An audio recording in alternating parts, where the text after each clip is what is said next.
तो कैसे भाई लोग, और देखो अभी वो वक्त आ चुका है कि मैं आईएसएल में इस सीज़न कौन कौन से बेस्ट प्लेयर्स हैं उनके बारे में बात कर सकूं, क्योंकि हम एंडिंग पे पहुंच चुके हैं और सारे प्लेयर्स का परफॉर्मेंस हमने देख लिया है। तो मुझे लगता है कि अभी वो समय है जो मैं इस बारे में बात करूं।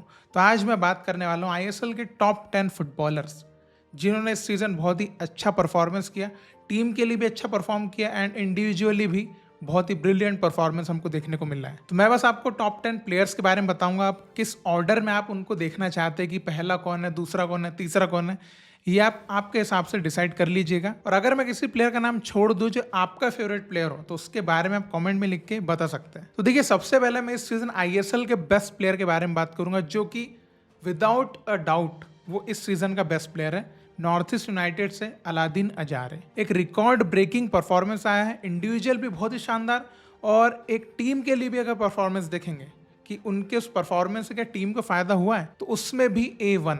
तो 23 गोल मारे हैं जो कि आईएसएल का अभी तक का एक ऐतिहासिक कह सकते हैं किसी प्लेयर का परफॉर्मेंस। तो टोटल 30 गोल का कंट्रीब्यूशन उनके साइड से हमको देखने को मिला है जो फिनोमिनल है। और अगर मैं एक बात बोलूं कि 3 करोड़ 4 करोड़ 5 करोड़ की सैलरी जो मिलती है कई प्लेयर्स को, तो ये वो प्लेयर है जिसको वो उतनी सैलरी मिलना चाहिए अगर नहीं मिल रही होगी तो। और देखिए, अलादीन ने जितना सपोर्ट अटैकिंग में दिया है नॉर्थ ईस्ट को उतना ही डिफेंसिव साइड भी दिया है। तो मुझे एक बहुत ही एक कंप्लीट प्लेयर लगे अलादीन अजारे इस सीजन के लिए। अब देखिए, मैं रैंडमली कोई भी नंबर पे किसी भी प्लेयर का नाम लूंगा तो आप जो है आपके हिसाब से एक ऑर्डर क्रिएट कर लेना। मुझे ब्लेम मत करना कि नहीं ये दूसरा नहीं है तीसरा है, तो वो मैं आपको अभी बता देता हूँ। अब मैं बात करने वाला हूँ दूसरे नंबर पे स्टीफन एजे के बारे में, क्योंकि इस प्लेयर ने भी इस सीजन काफ़ी शानदार परफॉर्मेंस किया है और अभी हम इनका परफॉर्मेंस देख भी रहे हैं बिकॉज इनकी टीम अभी भी आईएसएल में बनी हुई है। तो ये सेंटर बैक है जमशेदपुर एफसी के लिए, और इन्होंने as a centre back defence जितना अच्छा किया उतना अच्छा अटैक में भी सपोर्ट दिया है जमशेदपुर एफसी को, जिसकी बदौलत हम कह सकते हैं कि जमशेदपुर ने यहाँ तक का सफर तय किया है। इन्होंने 3 गोल और 1 असिस्ट किया है जमशेदपुर के लिए। और सबसे बड़ा एडवांटेज इनकी हाइट से ना सिर्फ ये डिफेंसिव साइड बल्कि अटैकिंग साइड भी टीम को बेनिफिट पहुंचा रहे हैं। और इनका सबसे बेस्ट मोमेंट था वो जो एक सोलो गोल इन्होंने मोहन बागान के अगेंस्ट मारा था, वो इनका अभी तक का बेस्ट कह सकते हैं कि इंडिविजुअल इन्होंने क्या बेस्ट दिया। और वो इस सीजन के one of the finest defenders में से एक है, ये भी विदाउट अ डाउट। इसके बाद हम बात करेंगे तीसरे नंबर पे हावी हर्नांडेज, जो कि बहुत ही शानदार मिडफील्डर है जमशेदपुर एफसी के लिए। और देखिए, इनके साइड से हमेशा एक्सपेक्टेड ही रहता है कि ये अच्छा परफॉर्मेंस करेंगे ही। ये जिस क्लब में खेले हैं उस क्लब की एक बैकबोन बने हैं, और जमशेदपुर के बैकबोन बने इस सीजन हावी हर्नांडेज। ये हम कह सकते हैं 9 गोल्स और 3 असिस्ट, यानी कि 12 गोल्स का कंट्रीब्यूशन इनके साइड से हमको देखने को मिला है। तो सारी जो प्ले मेकिंग हम कहें जमशेदपुर एफसी के साइड से वो हावी के साइड से आई है, और ये हमको उनके हर सीजन के परफॉर्मेंस में देखने को मिलती है। तो एक कंसिस्टेंसी की भी तारीफ होनी चाहिए हावी की, कि ये जहां खेलते हैं सेम कंसिस्टेंसी मेंटेन भी करते हैं। और खालिद जामिल की एक हुकुम का इक्का अगर हम कहें ना तो वो हावी को कह सकते हैं इस सीजन जमशेदपुर की टीम को देखते हुए। देन चौथे नंबर पे बात करूंगा मैं शुभाशीष बोस की, जो कि मोहन बागान से फुल बैक खेलते हैं, और ये इस सीजन के हाईएस्ट स्कोरिंग डिफेंडर है।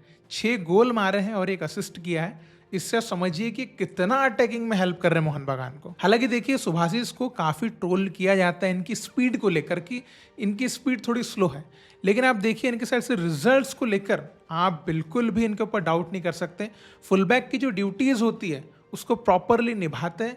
एक्सपीरियंस से कई बार अच्छे अच्छे प्लेयर्स को ये मात देते हैं, जो कि हम अक्सर देख पाते हैं। देन अगले प्लेयर फिर से मोहन बागान के ही है, अल्बर्टो रोड्रिगेज, जो कि सेंटर बैक खेलते हैं, और इनके साइड से भी कमाल का परफॉर्मेंस हमको देखने को मिला है। डिफेंसिव तो डिफेंसिव, लेकिन अटैकिंग में भी 5 गोल और 1 असिस्ट इन्होंने मारा है। और इनका और टॉम का जो कॉम्बिनेशन हमने देखा है इस सीजन मोहन बागान के लिए, आप देखो सबसे कम गोल केवल 16 गोल रेगुलर सीजन की बात करते हैं, केवल 16 गोल कंसीड किए हैं। इससे समझिए कितना रॉक सॉलिड एक वॉल की तरह इन्होंने मोहन बागान के लिए खेला है। और इनकी एरियल एबिलिटीज, इनकी जो हेडिंग एबिलिटीज है, इसका मुझे जो है प्रूफ देने की जरूरत नहीं है। तो ये एक बहुत अच्छी साइनिंग भी रही मोहन बागान के लिए, ये भी मैं कह सकता हूँ। देन अगले प्लेयर है कॉर्नर सील्ड्स, जो कि मिडफील्डर खेलते हैं चेन्नई एफसी के लिए, और इनके साइड से बहुत अच्छा परफॉर्मेंस हमको देखने को मिला है। हालांकि चेन्नईयन जो है वो आईएसएल में इस सीजन भी उतना खास कुछ नहीं कर पाई, बट इन्होंने अपना सब कुछ दिया चेन्नईयन को। 1 गोल और 8 असिस्ट, यानी कि सबसे ज्यादा असिस्ट करने वाले प्लेयर कॉर्नर सील्ड रहे इस सीजन। और इनकी सबसे अच्छी खासियत ये थी कि चेन्नईयन को मिडफील्ड में जो लीडरशिप की जरूरत थी वो कॉर्नर सील्ड थे। तो इसलिए मैं ये कह सकता हूँ बिना किसी झिझक के कि one of the best player इस सीजन में कॉर्नर सील्ड बिल्कुल है। देन अगले प्लेयर है अल्बर्टो नोग्योरा, जो कि बेंगलुरु के लिए खेलते हैं, मिडफील्डर। और ये प्लेयर मेरा one of the favourite player में से एक है अभी इस सीजन आईएसएल में। इन्होंने 5 गोल मारे हैं, 4 असिस्ट किए हैं और इनको मैं सही मायने में बैकबोन ऑफ बेंगलुरु एफसी कह सकता हूं। और इनकी अगर मैं खासियत की बात करूं कि क्या क्वालिटीज है नोग्योरा में, तो इनकी प्ले मेकिंग, इनका कॉम्बिनेशन प्ले जो हम देख पाते हैं अदर प्लेयर्स के साथ, इनकी क्रिएटिविटी जो हमको अटैकिंग में दिखती है बेंगलुरु एफसी के, इनका विजन, जिस टाइप से इतने क्रिएटिव पासेस निकालते हैं, एक ऑसम विजन है इनके पास। और सबसे लास्ट में इनका जो एटीट्यूड है, इसका मैं दीवाना हूं भाई। जिस एटीट्यूड से खेलते हैं ना, मजा आ जाता है। और इस सीजन बेंगलुरु एफसी जो इतना शानदार खेल रही है, तो ये अल्बर्टो नोग्योरा को मैं बहुत एक क्रेडिट देना चाहूंगा कि जिस तरीके से वो मिड में अदर प्लेयर्स के साथ भी कंबाइन होते हैं, सुरेश के साथ, ये मतलब जो एक्सपीरियंस वो दे रहे हैं ना बेंगलुरु में, मजा आता है ये देख के। देन अगले प्लेयर है Diego Mauricio, striker of Odisha FC. अब देखिए उड़ीसा एफसी इस सीजन आईएसएल में जहां उनकी एक्सपेक्टेशन थी वहां तक तो नहीं पहुंच पाई, लेकिन डिएगो मोरिसियो के साइड से परफॉर्मेंस को लेकर आप बिल्कुल भी जो है उनको निचले पायदानों पे नहीं लेके जा सकते, बिकॉज उनके साइड से उन्होंने सब कुछ दिया है। 9 गोल मारे हैं और 6 असिस्ट भी किए हैं। तो उनके साइड से तो इंडिविजुअली उन्होंने अपना बेस्ट दिया है। और उनके साइड से मैं खास जो उनकी फिनिशिंग वगैरह जो करते हैं, इसके लिए उनको बहुत ज़्यादा पसंद भी करता हूँ। और एक बहुत बड़ा कारण जो हमेशा ही आप देखिए कि डिएगो मोरिसियो के परफॉर्मेंस में भी आपको कंसिस्टेंसी नजर आती है कि हर क्लब में वो गए और उनका स्कोरिंग जो फॉर्म है वो हमेशा एक्टिव रहता है। तो उनके अंदर जो हंगर है ना कि स्कोर करना ही है, ये आप हर मैच में देख सकते हैं, भले वो सब्स्टिट्यूट आए या स्टार्टिंग से ही खेलें। आप देख सकते हैं हंगर जो होती है, कहीं से भी शॉट लेना, कई बार वो सेल्फिशनेस भी नजर आ जाती है, लेकिन ये हंगर है उनकी कि स्कोर करना है। देन अगले प्लेयर है राहुल भेके, बीएफसी के centre back.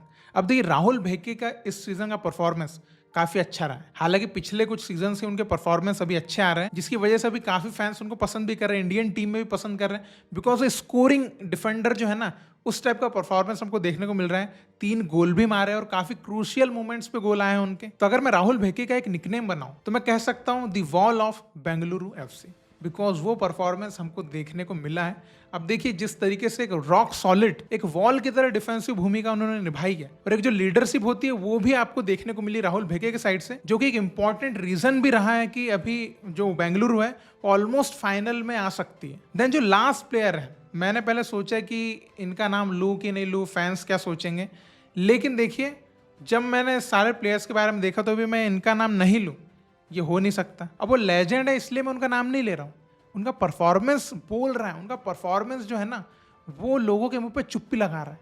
40 years old Sunil Chhetri. अब मैं यहाँ पर एज इसलिए बता रहा हूँ क्योंकि 25 साल के प्लेयर भी इनके जैसा परफॉर्म नहीं कर पा रहे। अब स्ट्राइकर खेलते हैं बेंगलुरु एफसी के लिए, और ये इस सीजन के हाईएस्ट इंडियन गोल स्कोरर है, 13 गोल्स और 2 असिस्ट के साथ। और इनका वही एक सेम चीज जो इनका एटीट्यूड ऑन द पिच हमको देखने को मिलता है, जो एक लीडरशिप हमको देखने को मिलती है। और इनका वो एटीट्यूड कि आप इनको एंड में डालो, आप इनको स्टार्ट में डालो, कि ये जीतने आया है।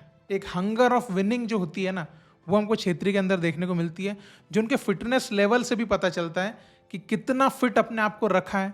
आप उनको देख सकते हैं कि यंग प्लेयर से ज्यादा ये मेहनत करते हुए दिखता है। अब इसलिए नहीं कि वो इतने फिट है और इतने रन बनाते हैं तो उनको one of the best player आप बोले आईएसएल का, लेकिन आप उनका परफॉर्मेंस, उनके स्टैट्स जो कह रहे हैं, उसको तो आपको मानना ही पड़ेगा। जिस तरीके से उन्होंने टीम को हेल्प करी बेंगलुरु को पूरे सीजन में, तो वो डिजर्व करते हैं कि वो इस साल आईएसएल के टॉप 10 प्लेयर्स में से एक हैं। तो यही थे मेरे हिसाब से आईएसएल 2024 के टॉप 10 फुटबॉलर्स। अगर आपके हिसाब से मैंने किसी प्लेयर का नाम इसमें नहीं लिया होगा तो वो आप कमेंट में लिख के जरूर बता सकते हैं। और इसलिए नहीं कि मुझे कोई प्लेयर पसंद नहीं है, ज़्यादा पसंद है तो मैंने नाम ले लिया। मुझे जो लगा आईएसएल में परफॉर्मेंस, उसके हिसाब से मैंने यहाँ पर जो है वो नाम लिए हैं। तो आप यहाँ पर उस चीज़ के लिए मुझे हेट मत करिएगा, ये मेरी रिक्वेस्ट है। बाकी आपके जो भी थॉट्स हैं, जो आपके ओपिनियंस हैं, आप कमेंट में लिख के जरूर बता सकते हैं। And for more discussions you can subscribe the channel. हम फिर मिलेंगे, बाय बाय।